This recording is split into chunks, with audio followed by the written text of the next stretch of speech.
Hello friends, welcome to Amigos kitchen. Thank you so much for 200 plus Amigos in our channel. ఇవాల్టి special వచ్చేసి chicken pakoda. దీనికి కావాల్సిన పదార్థాలు చూద్దాము. చికెన్ 300 గ్రాములు తీసుకోవాలి.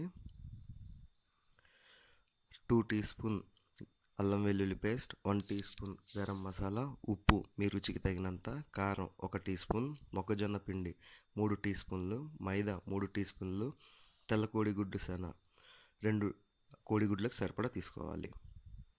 పసుపు 1/2 టీ స్పూన్, 10 నుంచి 12 కరివేపాకు ఆకులు.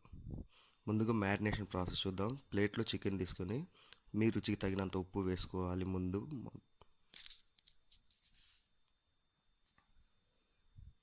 1 టీ స్పూన్ కారం వేయాలి.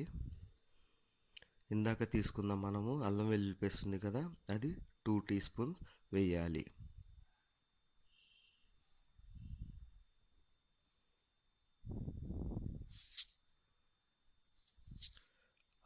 హాఫ్ టీ స్పూన్ పసుపు వేయాలి.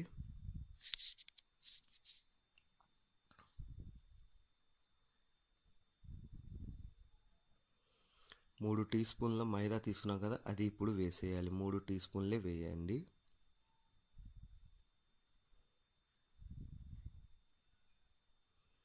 మూడు టీ స్పూన్ల మొక్కజొన్న పిండి వేయండి. ఇప్పుడు మైదా ఎంత తీసుకుంటే మొక్కజొన్న పిండి అంతే వేయాలి.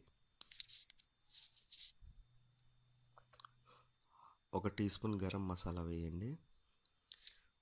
ఇప్పుడు కోడిగుడ్డుని సపరేట్గా ఒక గిన్నెలో తీసుకొని ఆ పచ్చ సొన రాకుండా ఓన్లీ తెల్ల సొన మాత్రమే వేయాలి. 2 కోడిగుడ్లకు తీసుకున్నాం కదా, అది వేసాము. ఇప్పుడు దాన్ని బాగా మిక్స్ చేయాలి.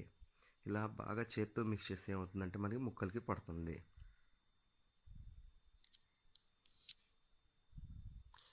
బాగా మిక్స్ చేసిన తర్వాత ఇలా కలిపేసి ఒక అర్ధగంట పాటు డీప్ ఫ్రిడ్జ్లో పెట్టాలి.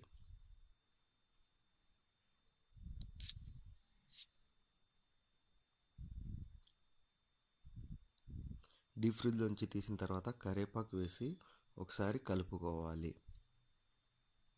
ఇలా కలిపితే మనకి కరివేపాకు కూడా ఆ మసాలాలో కలిసిపోతుంది.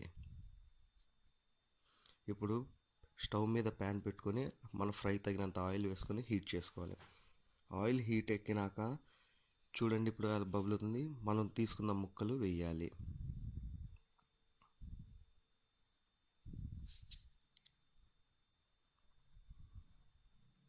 ఇలా మొత్తం మనం కలుపుకున్న ముక్కలు వేసి ఫ్రై చేసుకుంటూ ఉండాలి.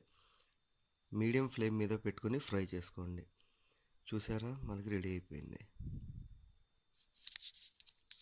ఇలా ఫ్రై అయ్యాక మనకు ఒక 5 నుంచి 10 నిమిషాల తర్వాత తీసేసి ఒక బౌల్లో వేసుకొని కొత్తిమీర, దాంతోపాటు నిమ్మకాయ, ఉల్లిపాయ ఇచ్చి సర్వ్ చేసుకోవచ్చు. ఫ్రెండ్స్, మీకు మా వీడియో కనుక నచ్చినట్టయితే లైక్ చేయండి, షేర్ చేయండి, సబ్స్క్రైబ్ చేయండి. Thank you friends. మళ్ళీ ఇంకో కొత్త వీడియోతో మీ ముందుకు వస్తాము. బాయ్.